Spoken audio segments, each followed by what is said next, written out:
Estamos aqui para mais um The Hub Talks especial de Fenaló, agora acompanhados de Thiago Gontijo, professor de inovação e também com atuação dentro do CNJ. Thiago, é um prazer ter você aqui conosco hoje e vamos falar sobre inovação aberta. Se você ainda não sabe o que é isso, fica aqui, porque o professor Thiago vai nos ensinar.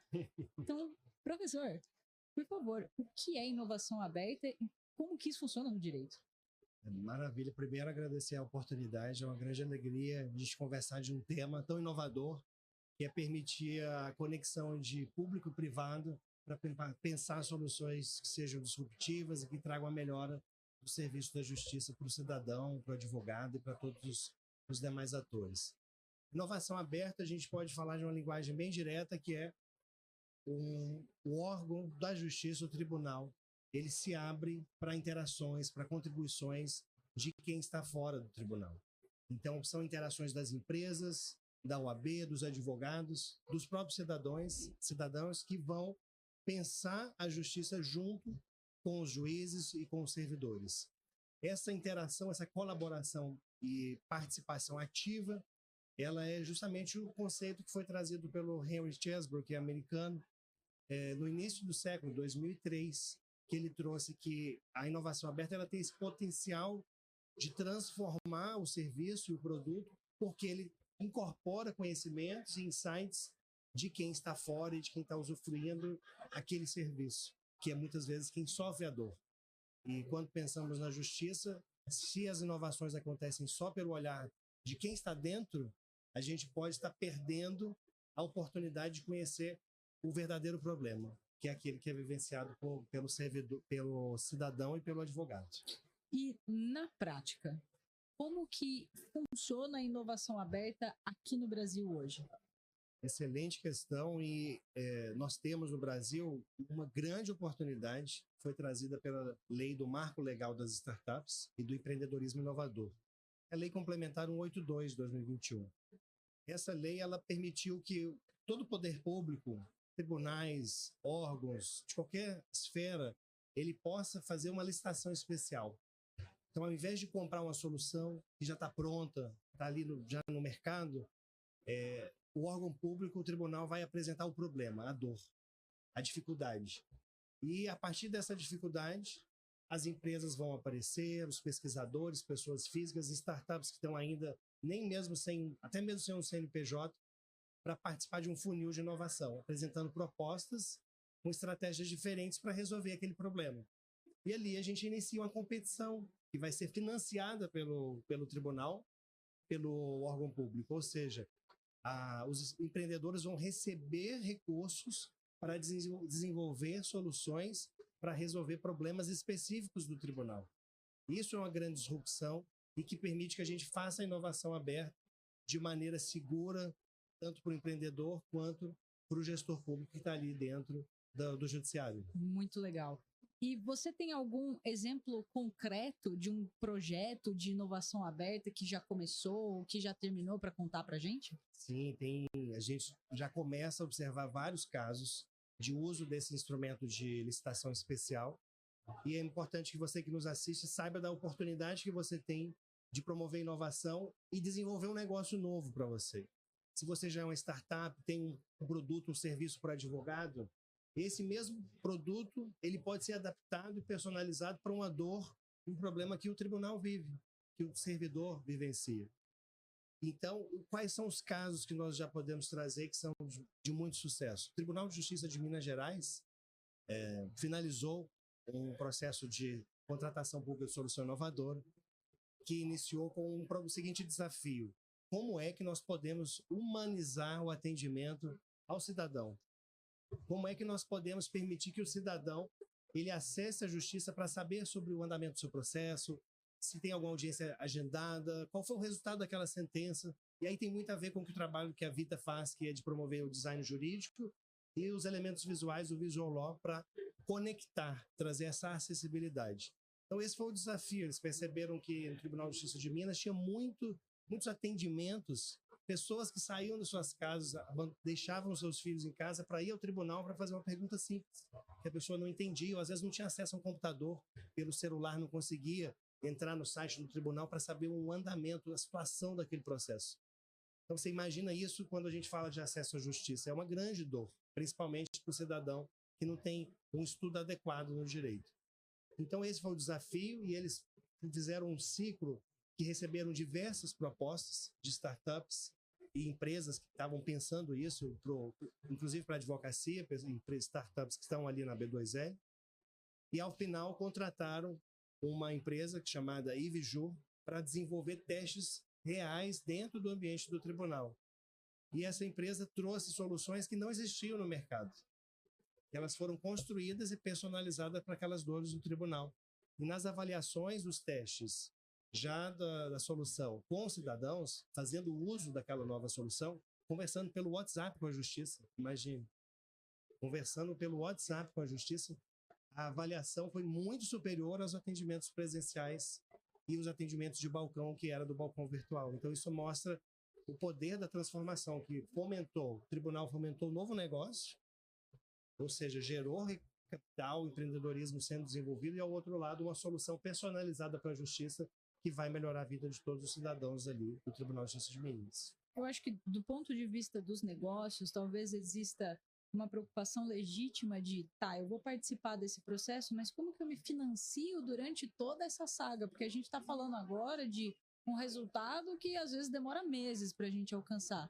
Como que funciona isso dentro do sistema de inovação aberta? Essa questão é muito interessante e ela traz a importância da gente entender o fluxo da inovação, que é em etapas e um processo de desenvolvimento que a gente vai evoluindo as soluções a partir do financiamento do tribunal, financiamento do poder público. Então, é uma licitação especial para desenvolvimento com risco de novas soluções. Então, você, como um empreendedor, uma startup, você pode receber, inclusive, um pagamento antecipado para começar a desenvolver os testes iniciais, e à medida que você vai avançando nas entregas, você vai recebendo novos pagamentos para te financiar as etapas seguintes.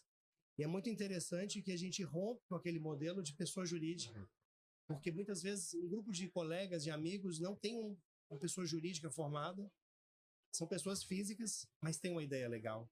As pessoas viram aquele desafio, aquele problema e falam, cara, a gente tem uma experiência legal, vamos contribuir com isso? Mas a gente não tem dinheiro, não tem capital de giro, não tem como se financiar, porque não tem nenhuma pessoa jurídica. E é isso, esse é muito bacana desse instrumento, que você já começa a receber o financiamento para desenvolver os seus testes. Fora que, inclusive, pessoas jurídicas às vezes têm o interesse de participar de licitações públicas, mas não conseguem algumas comprovações e documentações técnicas, né, daquela burocracia necessária, mas que tem ali uma solução que talvez seria super adequada para o problema, e agora tem um caminho aí para a gente entender como é que pode funcionar. E eu acho que outra dúvida que fica aí para quem quer entrar nesse mundo da inovação aberta é como que eu fico sabendo disso, né? Porque a gente está falando de processos ainda de licitação. Então, por mais que seja uma licitação especial, onde que é feita a divulgação? Como que eu posso ficar sabendo desses processos? É muito interessante. Até voltando um pouco na sua fala sobre essa burocracia da licitação tradicional. Uma série de lotecs estão aqui participando da FENALO. Elas têm soluções incríveis que poderiam ser incorporadas para o poder público, para o judiciário. Mas quando elas pensam na burocracia, na documentação, elas já nem falam, não vou participar disso. E essa licitação especial do CPSI, você tem a inversão de toda essa lógica. Então, você participa da seleção. E à medida que você vai avançando, você só vai se qualificar ao final, quando você vai ser contratado efetivamente para os testes. E ainda assim, uma habilitação simplificada, sem a necessidade daqueles atestados técnicos que afastam o bom empreendedor. E quando a gente fala da divulgação dessas oportunidades, o CNJ recentemente, agora, no mês de setembro, publicou uma portaria instituindo um projeto para se estudar e viabilizar a seleção de problemas do judiciário para que sejam solucionados por meio de testes de soluções inovadoras, que é justamente essa modalidade de licitação especial.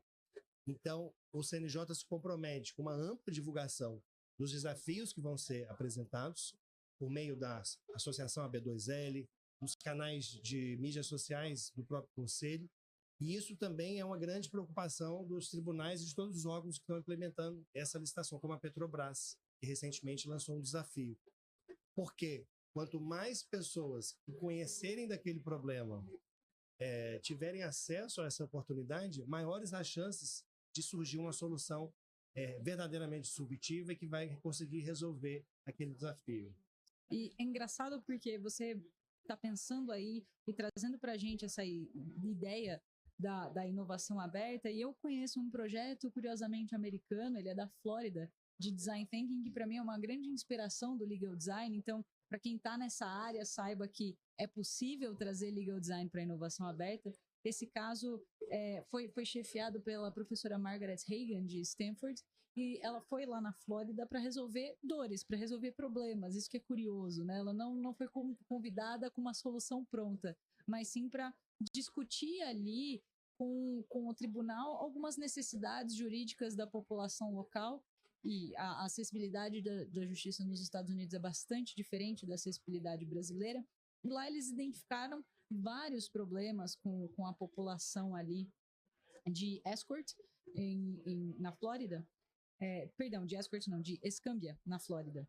E a população foi falando, olha, a gente tem algumas dificuldades como acessar boa informação jurídica de forma gratuita ou de forma barata. Tem vários escritórios que oferecem recursos pro bono, né? Tem essa possibilidade de uma consulta gratuita ou um preço mais acessível, mas eles vão me atender em horário comercial, e em horário comercial eu estou trabalhando, então não consigo estar nesses espaços. Você tem um projeto de defensoria, tem projetos universitários, eles também funcionam num horário em que o trabalhador comum que precisa desses recursos não consegue acessar.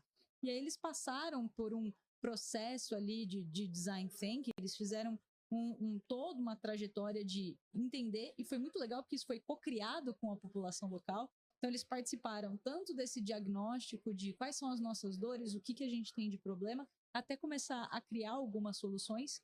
Uma das soluções que saiu desse projeto foi o One Stop Life Shop, que seria ali um grande, vamos imaginar, um centro comercial, onde vários desses serviços que essa população procurava, como acesso à informação jurídica, consulta, até consulta com os próprios servidores dos tribunais seria possível em um horário que é o expediente inverso do que essa população precisa. Então, é magnífico ver o Brasil também já se abrindo a possibilidades de criação como essa e saber que tem espaço, sim, para a gente trabalhar com órgãos públicos e ver que também o poder público está disposto a dividir esse risco, né? Que, poxa, você trabalha ali tanto tempo para pensar numa solução, para criar uma coisa que faça sentido. Então, acho que faz bastante sentido participar desses processos para que a gente possa levar a inovação mais longe. Incrível essa experiência que você traz dos Estados Unidos, porque mostra o potencial de inovação quando a gente olha a partir do problema, do porquê. Qual é a resposta que você procura? Porque quando a gente já traz uma solução, a gente depois tenta encaixar o problema dentro da solução que a gente já tem. Mas pode ser, como acontece com frequência, que aquela solução não seja mais adequada para resolver. E esse caso que você traz, de que uma mudança no design da informação, do acesso, do horário, ele permitiu a inclusão daquelas pessoas. E é uma mudança de design de baixo custo. Exato. Não é uma solução tecnológica para você de complexa. Isso só foi possível por meio da inovação aberta, conectando com o próprio cidadão. E eu vejo a importância do trabalho que vocês fazem de visual law, inclusive nos próprios editais, na forma como esses desafios vão ser apresentados para as empresas.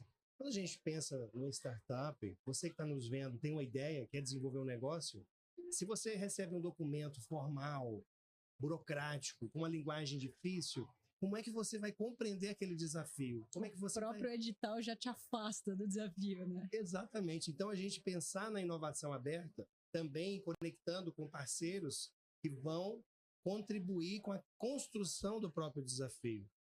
Metodologias de design thinking que vão trazer os elementos de design pensando nesse usuário que vai ser o empreendedor que vai participar dessa licitação especial. Então, esse é um grande desafio, isso está sendo pensado, e quem é de outros órgãos públicos ou tribunais que considerem a importância de que vocês tenham seu cliente como o foco principal. E neste caso da licitação, o foco inicial é o cliente, o empreendedor, que vai participar da licitação. E no segundo momento é o usuário que vai ser beneficiado quando aquele problema for resolvido. Eu concordo em gênero, número e grau. Inclusive, fica o convite aí para quem está querendo propor problemas para os editais, para conhecer um pouco do trabalho do Vita, porque é muito importante que a gente fale a língua dos empreendedores, dos pesquisadores, das pessoas que estão dispostas a trabalharem esses desafios em conjunto. E a gente precisa falar numa língua que essas pessoas entendam, né? Também não dá para a gente esperar que eles vão compreender todo o nosso juridiquês ali. Se a gente continuar muito apegado a alguns formalismos, não formalidades, da nossa tradição, acho que não vai dar tão certo quanto a gente gostaria. Ainda tem potencial para dar bastante certo, mas a gente quer que esse processo seja incrível, com foco no cliente, com foco nas pessoas que estão envolvidas, né, Thiago? Exatamente.